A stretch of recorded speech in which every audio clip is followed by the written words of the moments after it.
I thought tonight we could talk about true freedom.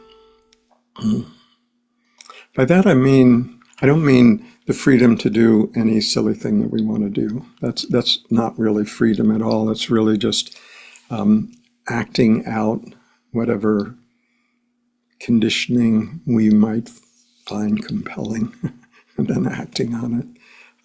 Acting just as an unthinking response to that conditioning. I want this, I'll do that. So that's not what we're talking about clearly. But what I did want to talk about is true freedom really has two aspects to it. One is the freedom from, and the other is the freedom to. So the freedom from is freedom from what? Freedom from our own conditioning, right?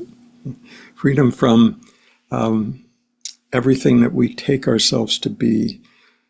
Freedom from the burden of having to maintain, defend, justify, argue on behalf of,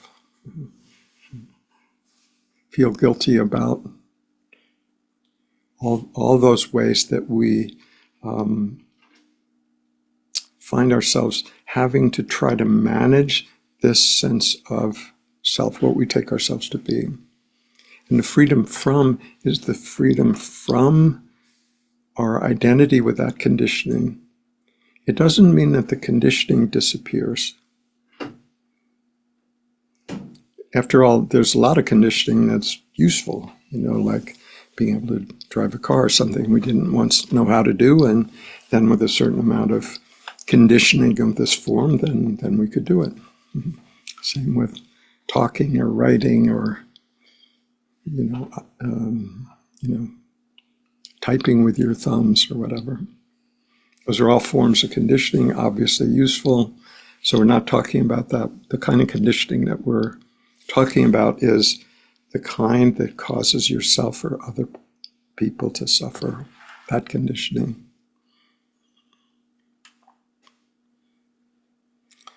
Right? And that's, we find ourselves in those circumstances when we act out of past tendencies that we haven't thoroughly looked at.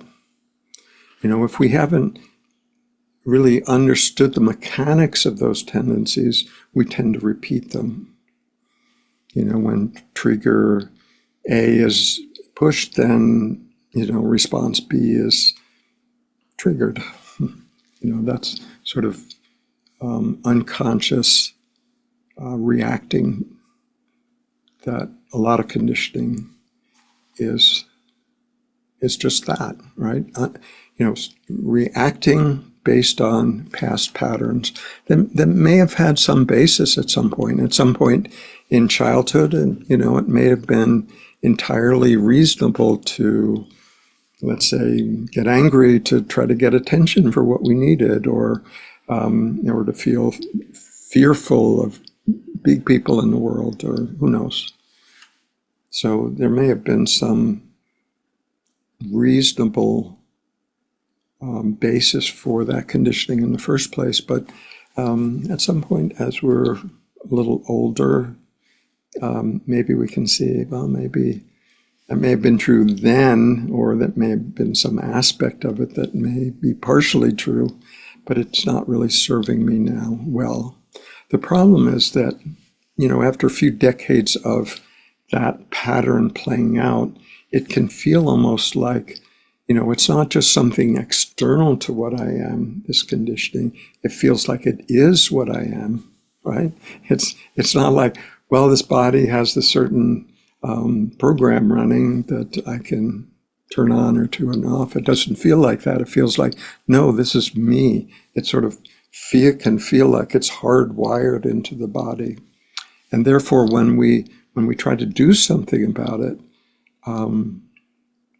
what is opposing what? If it's what I take up myself to be, and I'm thinking, no, that's not right, that shouldn't happen, I shouldn't get angry, I shouldn't be depressed, I shouldn't feel unworthy, I shouldn't feel unlovable, whatever the pattern may be. What is it that's opposing the pattern? It's also the part of the conditioning. Like, I want what I want, and I don't want to feel that, and I'm going to oppose it. The only problem is that it doesn't work very well. We can spend years and maybe even a lot of dollars trying to sort of polish up some of our dysfunctional conditioning. And that's okay, I guess. But the other thing that we can do, if we're really interested in getting to the root of it, is seeing the mechanics of it, seeing the tendencies, seeing the consequences, seeing the places where we're vulnerable to acting out of our conditioning with the result of us or the other person suffering. But to be able to see that clearly, we can't do it and judge it at the same time. We can't look at it and be horrified by it at the same time. We can't see that conditioning and blame mom and dad for it at the same time. The only way we can see it really objectively is to allow it to be seen in living color, right? And just see it, see our part in it, see where we're vulnerable, watch how it unfolds, watch how it causes us or the other person to suffer, or both often. But really watch it and see it without judging it. That's the key point. Without reacting to it. If we're reacting to it, we're not actually objectively watching it, right? So you could say another way of wording this is to say, witnessing our behavior. In spirituality, sometimes we like to think of a witness, right? That may be helpful for a while. It's almost like training wheels on a bicycle. It may be helpful for a while, but after a while, you sort of have to go it alone. So there is not actually a witness. There's not an entity that is the witness. There's witnessing, that's true, observing, being aware of, noticing, all of those sort of mean the same things, but there's not an internal entity called the witness. So this witnessing is just remaining present for without being too entranced or too horrified, without getting sucked into the storyline about why I'm conditioning or who's to blame or why it's not my fault. All of that's not necessary. What is helpful is just to watch it, just to see it clearly. And there's something really transformative about that in two ways. One way is that you begin to see that there's a little bit of daylight between the conditioning that may have felt really personal at one point and begins to feel like, yes, the conditioning is still there, but there's something that has a little distance from it, something that almost stands back from it just a bit, not in a dismissive kind of way, but just in a observing kind of way, that the conditioning is happening there, and whatever it is that I'm calling me, I'm noticing it, I'm watching it. So there's a little daylight between the conditioning and whatever I am. That's helpful, really helpful. The other thing that's really helpful just about this witnessing is there's something mysteriously transformative about just remaining aware of whatever the pattern is, without judgment about it. In other words, allowing the whatever the pattern is to be exactly as it is. Right? And what's transformative about that is this, it's almost like that pattern comes up into our consciousness to be seen clearly. When it's seen clearly, it loosens its grip. Right? What controls us is what we don't understand. If we understand the mechanics of it and see the pattern of it, it doesn't have the same power over us. So we can't transcend what we don't understand. And what we're talking about transcending here is just conditioning, right? Patterns that aren't serving our purpose. So this work with conditioning, we can do it as a spiritual practice before awakening, just allowing everything to be as it is, and notice when we're not okay with that. And then examine those places, be willing to remain present for those places. So this is a useful spiritual practice. It may take effort. Almost certainly will take effort. It'll take effort because it's exactly those places that we don't want to see, not clearly. We want to see them in a sort of dismissive kind of way. How can I get rid of it? That's how we like to look at it. But seeing it and be willing to see it exactly as it is doesn't give ego a place for a toehold, right?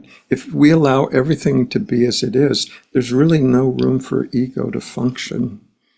Ego functions exactly on resistance to what is, right? We don't like what is. I'm opposed. That's the birthplace of ego, resistance. So we can, just this practice, like I say, even before awakening, is useful.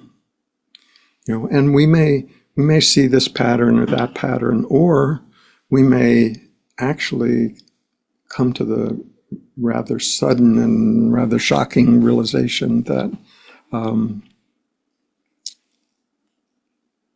conditioning doesn't define me. Just conditioning, something that happened. And that none of that contains any ultimate truth. It's not who we fundamentally are. So that's not equivalent to awakening, but it's a giant step in the right direction. Seeing that the conditioning is not who we essentially are. Awakening is seeing that not only the conditioning is not who we are, but any ideas, opinions, beliefs, memories, experiences, all of that is not what we essentially are. So that's what enlightenment is. It's the lightening of our load, the load that we've been carrying around, maybe without even realizing that we were doing it. Everything that we do to defend ourselves, protect ourselves, justify ourselves, all of that energy is what we're relieved of. Our load is lightened by the relief of believing that all of that needed to be maintained. So it can feel immensely freeing, like suddenly like a burden's been lifted off. I'm enlightened. I feel lighter because I'm not carrying around this burden. So that's what we wake up from. We wake up from all of these beliefs about who we think we are. And what we're left with is this present empty spaciousness, right? This awake presence, awake to whatever the next moment is, right? So that's a transcendent state, transcendent of the world of form. It feels really good, whether it's experienced for a very short time, let's say during a meditation practice, or on a more permanent basis as the abiding sense of being this spacious, awake presence. So it can feel really, really good. It can also sometimes scare people because there's a sense of, I don't know what I am. I don't know where I can stand, where the solid ground is. I don't know anymore. I thought I was this and I'm not, and now I don't know. So this is just the mind scaring itself by trying to regain some kind of egoic control, some sort of footing. But the reality is that no, it's actually the spacious presence that's conscious of whatever it is that's happening.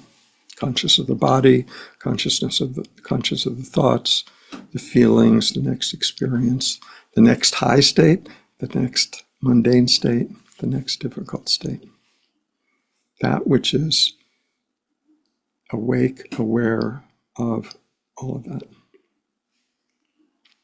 Okay, so that's freedom from, transcendent from this identification with the world of form, more specifically, the identification with what I took myself to be. So suddenly there's a freedom there. And there may be a tendency for a while to just hang out in that transcendent state. It feels really good. Right? Sort of remove ourselves from life. Life may still be happening, but hey, I'm in a transcendent state from all of it. I'm good. Right? So it's a very free place, and it's a very it's a place that people can often try to stay in. Right? Precisely because it's free and it's safe. It's safe from what? Safe from living this life. So, but it's actually a way station. It's not our permanent home. Beautiful, not to be denied, but that's the freedom from what we took ourselves to be.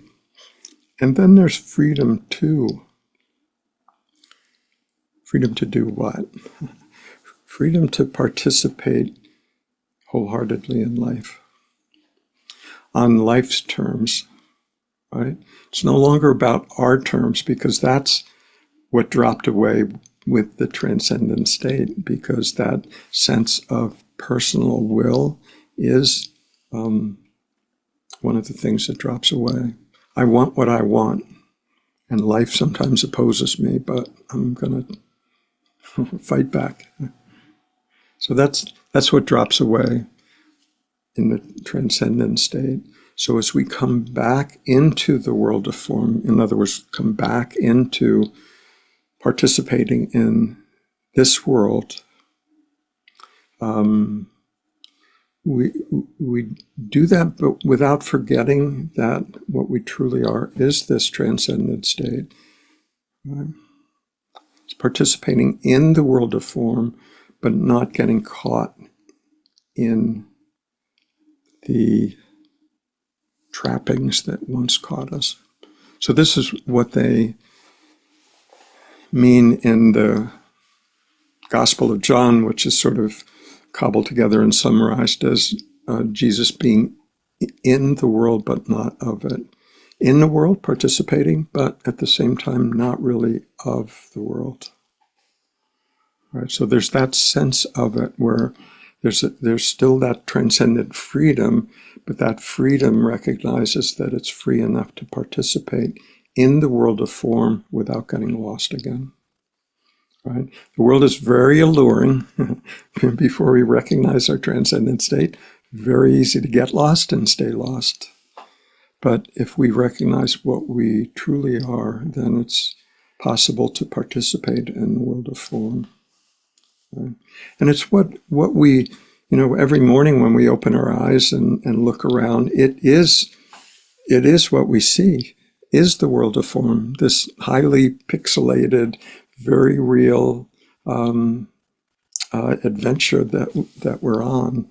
So, whereas some spiritual advocates talk about denying the world of form, in favor of the spaciousness, aren't seeing the whole picture. It's one thing to see the spaciousness, to be the spaciousness, and it's another thing altogether to for that spaciousness to be free enough to participate fully in this world. Right? That's completing the circle. That's coming home. And that sort of re-entry isn't obvious. It's learning. It's almost like learning to walk when we were a toddler. We sort of have to try it and see what works, and then realize that many things that used to motivate us out of personal ambition and all of that don't work anymore. And then there's like, well, now what I do? If things no longer give me juice that used to, now what do I do?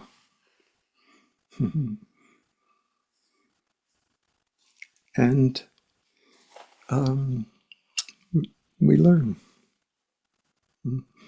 We learn what works and what doesn't, and it's really a time to allow life to show us rather than, all the effortful seeking that may have once been necessary. One of the things that drops away with recognizing our transcendent state is that sense of seeking out of a sense of lack. It drops away because we recognize that what we truly are isn't lacking in any way. It is what we were seeking. It is complete and fulfilling. So there's no movement to seek further. But that doesn't mean that there isn't much more to learn. And that learning happens after awakening much more by allowing life to be and to show us, and for us to remain attentive but receptive. So it's much more of letting life lead. Mm-hmm. So we can ask, like, well, where's the freedom in that? Mm-hmm. Right? Because it's no longer about personal will. It's no longer about what I want or what's best for me. Mm-hmm. If there's no longer a personal self to try to justify or satisfy or please, then there's just no movement in that direction. So then, what is the basis? What's the basis for doing, well, anything? But life is an expression, as I see it, as an expression of the one source, the infinite potential expressing itself as everything.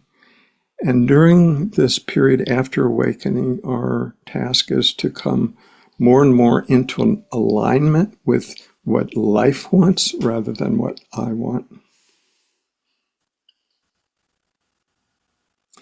And since life has infinite potential, infinite freedom, you could say, the more that we come in alignment with what life wants, how life is unfolding, and our, you know, our participation in that, sort of wholehearted, but curiously non-personal way. That may not make any sense, but that's the feel of it. Since the sense of it is coming into an alignment with how life in its infinite capacity is unfolding, by not being in any way apart from that, is the freedom. Is the freedom. Is the freedom to participate fully in life's mysterious, amazing, day-to-day unfolding. And this is where in Christian terms, the phrase, not my will, but thy will be done. Right? It's not really a concession, because there never was a personal will. It was just functioning out of this conditioning. But the recognition is, it's a recognition, not a giving over of some power that we once had. It's a recognition of how things are. Not my will, of course, but the unfolding of life in its totality, and being a part of that.